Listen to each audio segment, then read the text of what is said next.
The Bible isn't just a book of random stories. It's 66 different books that come together to tell one story. An incredible one. About God's love for us. And now for an amazing story. Inspired by the Book of Psalms. Chapter 100, verses 1 to 5.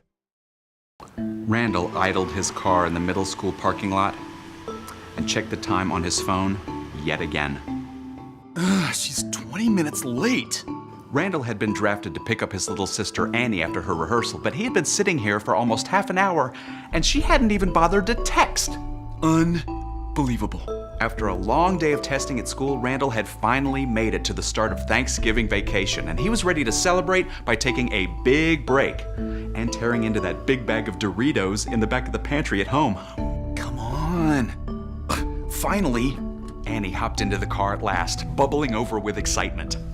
Mrs. F says I've got a really good voice, and she gave me a solo, and she's helping me with my vocal technique, and... Yeah, okay, I get it. Hey, can I turn on the radio? Without waiting for an answer, Annie clicked on the stereo and changed stations. I love this station. Shout for joy to the Lord, everyone on earth. Come to him with songs of joy. Randall gritted his teeth and forced himself not to slap Annie's hand away. He was not in the mood for this.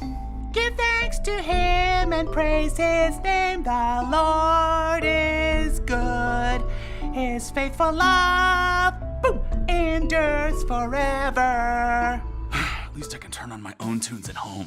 When Randall walked into the house, though, he found pure chaos. Mom was running the vacuum, stacks of laundry were everywhere, and bags of groceries were waiting to be unloaded.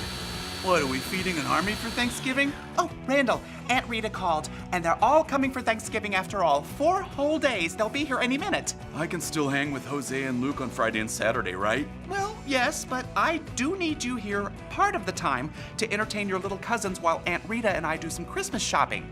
Entertain? You mean babysit? Well, Annie can help.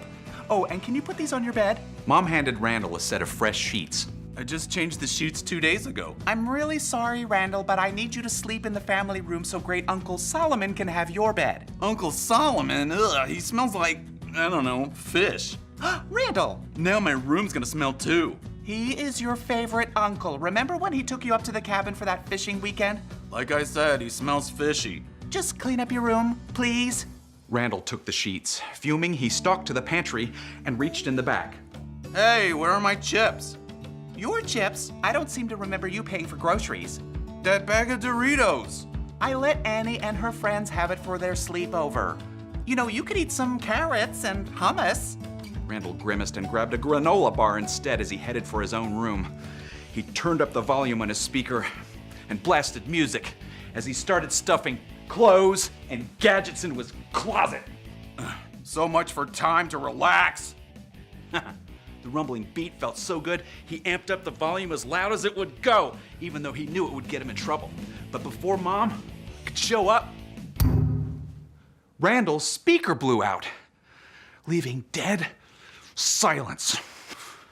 He wanted to scream, but instead he threw himself on top of his messy bed, just as Annie was waltzing by in the hallway, singing at the top of her lungs. Shout for joy to the Lord, everyone on earth. Randall sighed. Annie was way too cheerful. But even though he was annoyed, the words of the psalm were still true.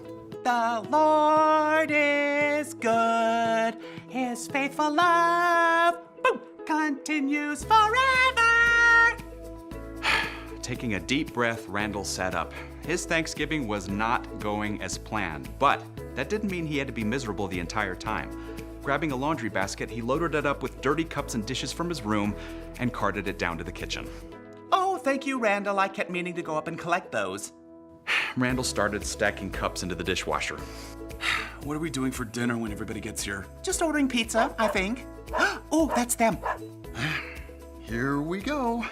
An hour later, everybody crowded into the kitchen for pizza and soft drinks. Uncle Solomon took a seat in one of the bar stools next to Randall. He didn't really smell like fish, just a little, outdoorsy. He smiled at Randall and picked up a piece of pepperoni. You want to bless the food, Randall? Yeah, I guess. Sure. The chatter stilled as everyone turned to Randall.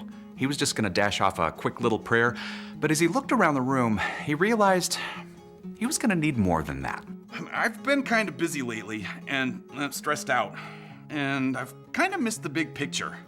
I mean, God's given us this great place to live and food to eat and a really awesome, talented, funny family. And, well, I don't want to forget any of that. Randall bowed his head, and everybody else followed. So, God, thanks for this pizza and for my family and for everything. Amen. Randall's family attacked the pizza, and all his cousins started talking a mile a minute again.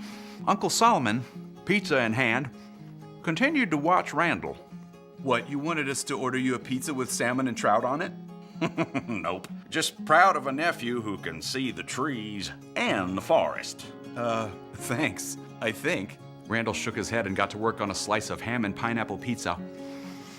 His family was a little weird, but he was thankful for each one of them and for a chance to celebrate everything God had given him.